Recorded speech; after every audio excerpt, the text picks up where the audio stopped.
कहा महाराज हमारी अखियां में एक्सरे मशीन है। हम बोले ये कौन सी टेक्नोलॉजी आ गई हो? बोले महाराज सामने से आदमी गुजर जाए मैं एक्सरे कर देता हूं, कैसा आदमी है। मैं बहुत बढ़िया। मन में सोचे ये तो हमरो कोई ले हुई। हम फिर पूछे बताइए कितने लोगों का एक्सरे किया है आपने? बोले हजारों लोगों का महाराज।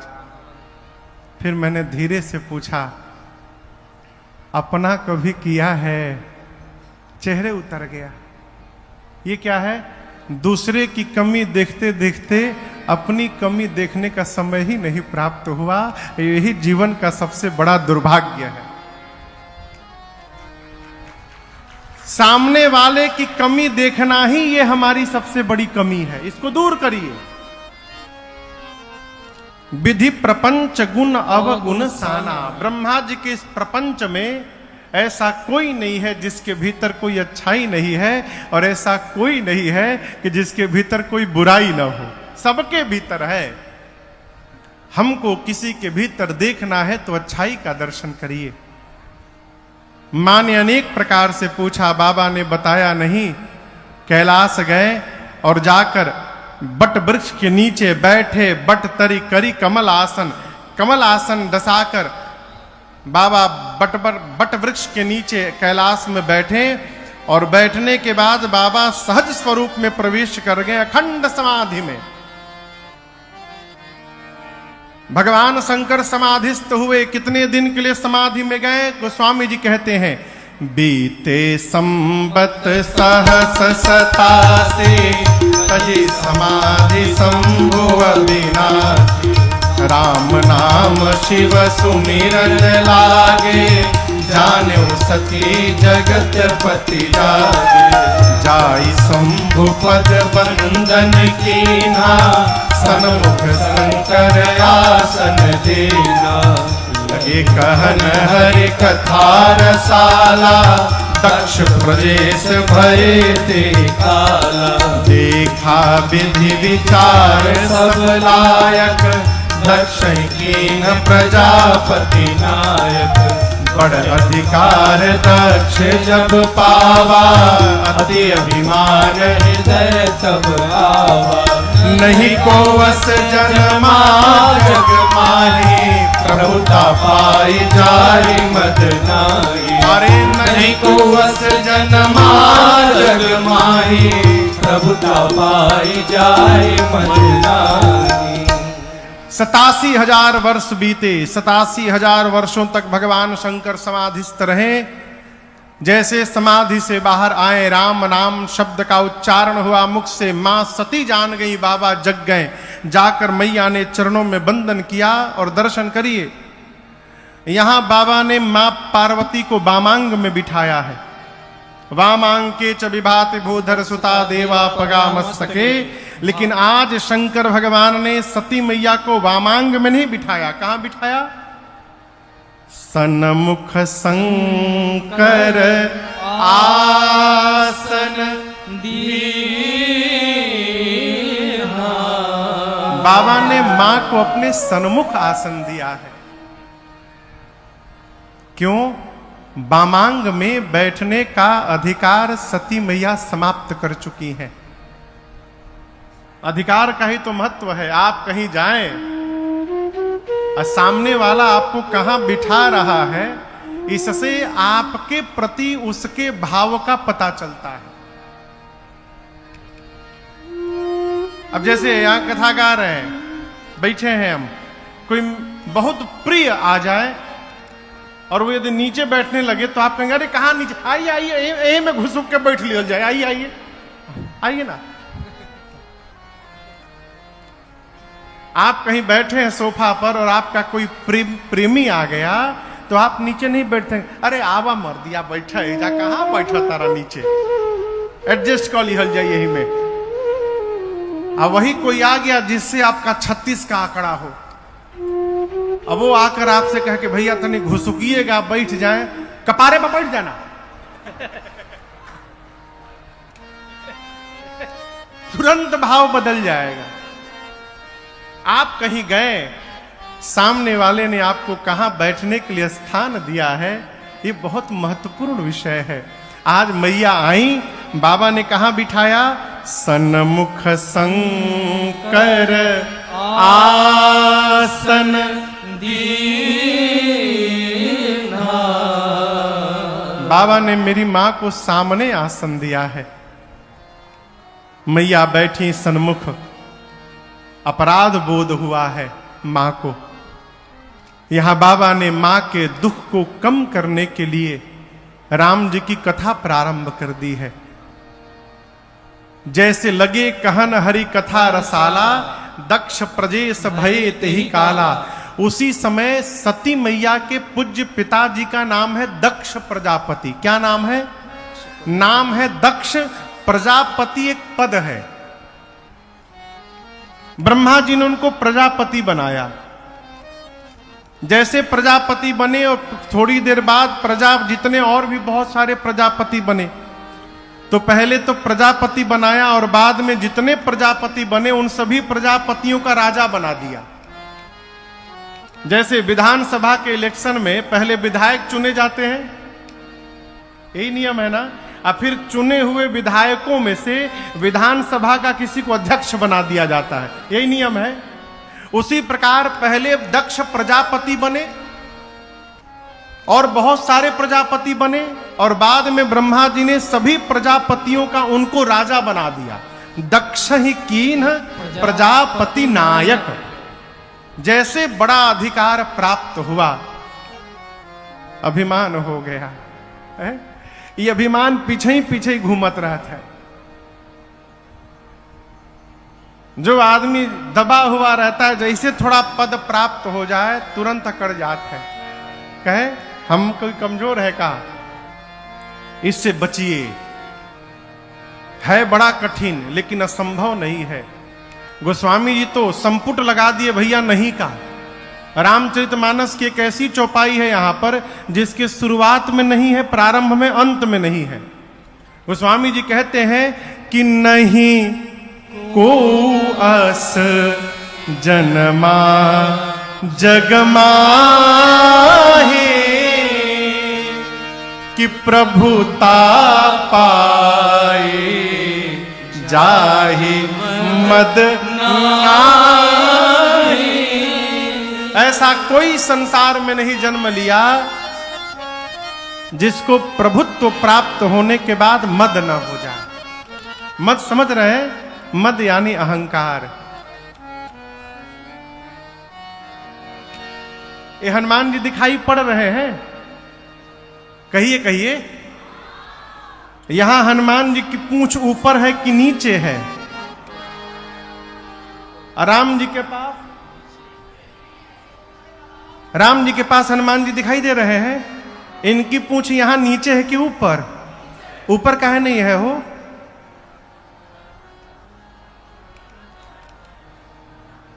ये तो उल्टा हो गया ना। यदि यहां ऊपर है पूंछ तो फिर पूंछ यहां भी ऊपर होनी चाहिए, लेकिन नहीं। पूंछ ऊपर होने का अर्थ बल का बखान है। लेकिन जब हनुमान जी रघुनाथ जी के आश्रम में रहते हैं शरण में, तो वहां पूंछ नीचे रखते हैं। क्यों? यहां पर केवल एक ही बल है, वो रघुनाथ जी का बल है। यदि भगवान के सामने अपने बल का पता हो जाए, अभिमान हो जाता है। अभिमान से बचना चाहते हैं तो अपने अपने प्रभाव से अपने को दूर रखिए। जीवन में कोई भी उपलब्धि प्राप्त हो रही हो तो आप यही मानिए कि आप सौभाग्यशाली हैं कि भगवान ने आपका चयन किया हुआ है? हमारी आदरणीय श्रीमती किरण जी, इनको क्या पड़ी थी यहां गांव में आके रहने की? खूब चकाचक दिल्ली गुड़गांव में आनंद चल रहा था, पूरे विश्व की यात्रा भी हो रही है, चकाचक आनंद भी, ऐश्वर्य भी बढ़ रहा भगवत कृपा से, कि गांव में आने की क्या आवश्यकता थी? लोग गांव का घर छोड़ के शहर के ऐशो आराम में जाना चाहते हैं, शहर का ऐशो आराम छोड़ के गांव में आके रह रही है। क्यों? क्योंकि ये बोध हो गया है कि ये मानव जन्म बार बार प्राप्त नहीं होने वाला है। ऐसा कुछ करके चला जाए कि आने के बाद सदियों तक लोग याद करते रहे हमको। स्वामी विवेकानंद जी से उनके शिष्य ने पूछा, गुरुदेव मैं 1000 वर्ष जीवित रहना चाहता हूं, क्या खाऊं कि उम्र 1000 वर्ष की हो जाए? बोले 1000 वर्ष तक जीवित रहना चाहते हो, उसके लिए उम्र की आवश्यकता नहीं है।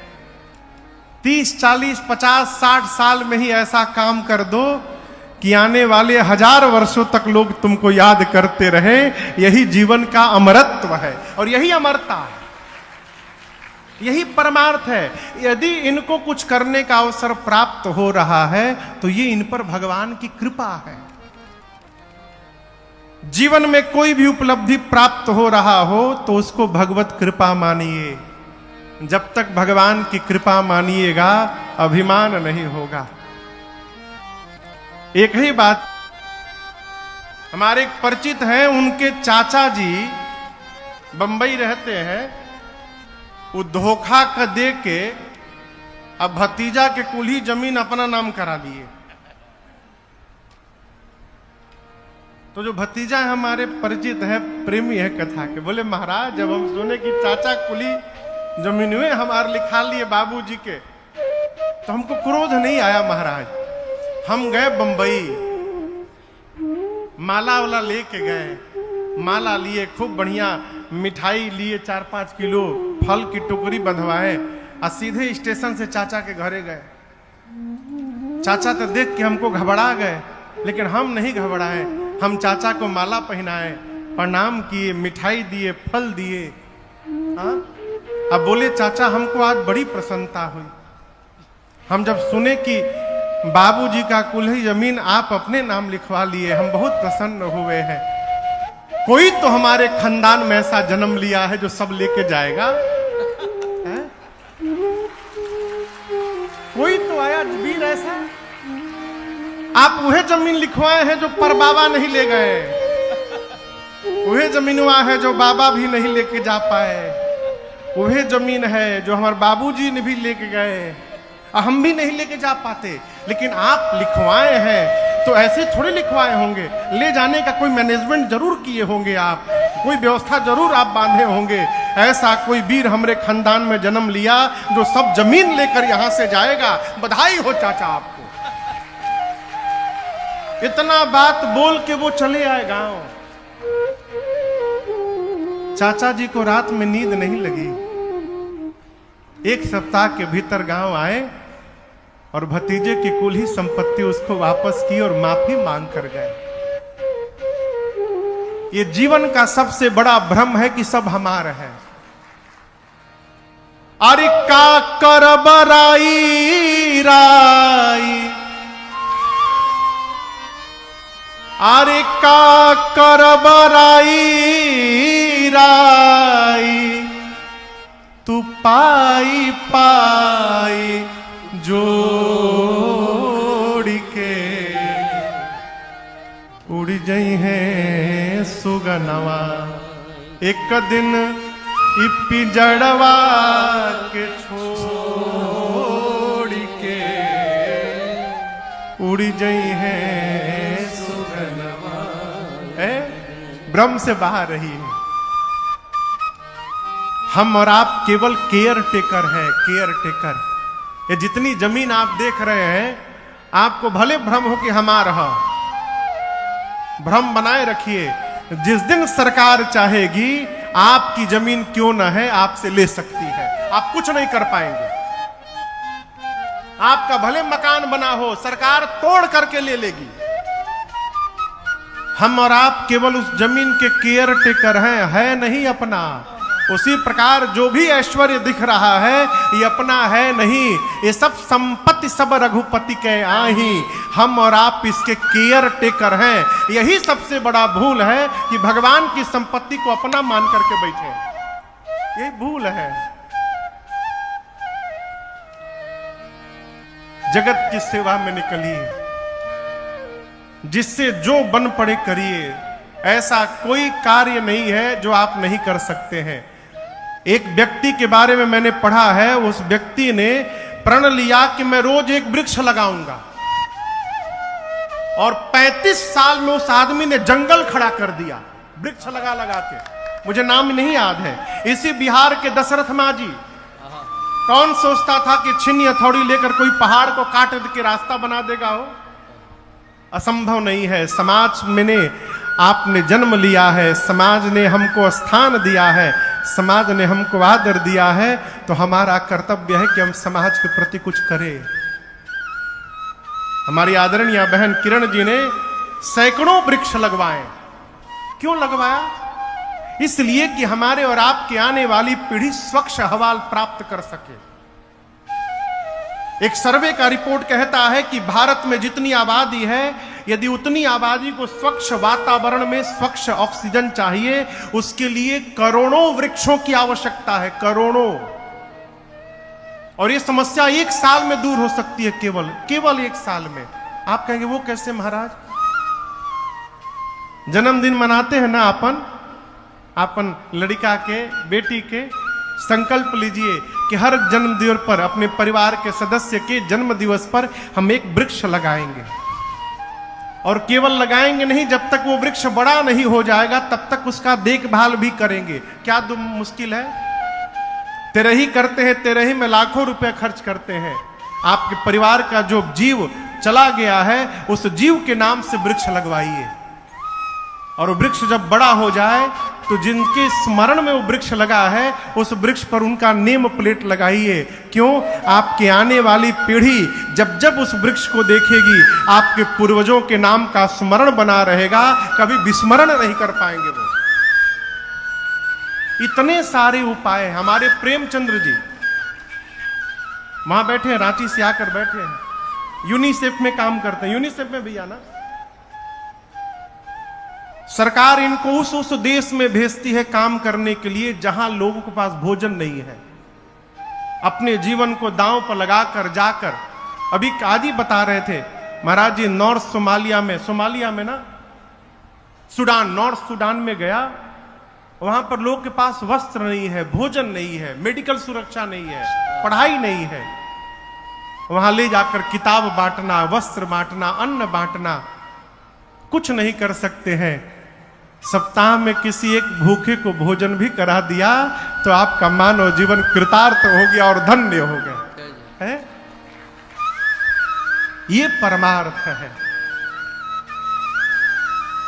बाबा ने मैया से कहा नहीं कुछ। मां ने अनेक प्रकार से पूछा। बाबा कैलाश आए, समाधि में बैठे, 87,000 वर्ष बीता। मैया जाकर प्रणाम की। बाबा ने कथा प्रारंभ की। सती मैया के पिता दक्ष बड़े अधिकार को प्राप्त किए, अभिमान हुआ, और अभिमान का परिणाम भगवान शंकर को अपमानित करने के लिए दक्ष ने यज्ञ की रचना की, सबको बुलाया, छोड़ ब्रह्मा विष्णु महेश। सती मैया ने भी जाने के लिए प्रार्थना किया। शंकर जी ने अनेक प्रकार से मना किया, देवी उचित नहीं होगा, आपके पिता ने हमको निमंत्रण नहीं दिया है, यह अनुचित नहीं नेवत पठावा, हमरे बैर तुमहु बिसरावा। मां ने जाने के लिए बल दिया तो बाबा ने अंत में 2 मुख्य गणों को लगाकर सती मैया को उनके पिता के घर विदा किया। और आपको बताऊं, पिता के घर में जब मां सती गई, जैसे यहां यज्ञ चल रहा है ना, रुद्र महायज्ञ, वहां भी यज्ञ चल रहा था।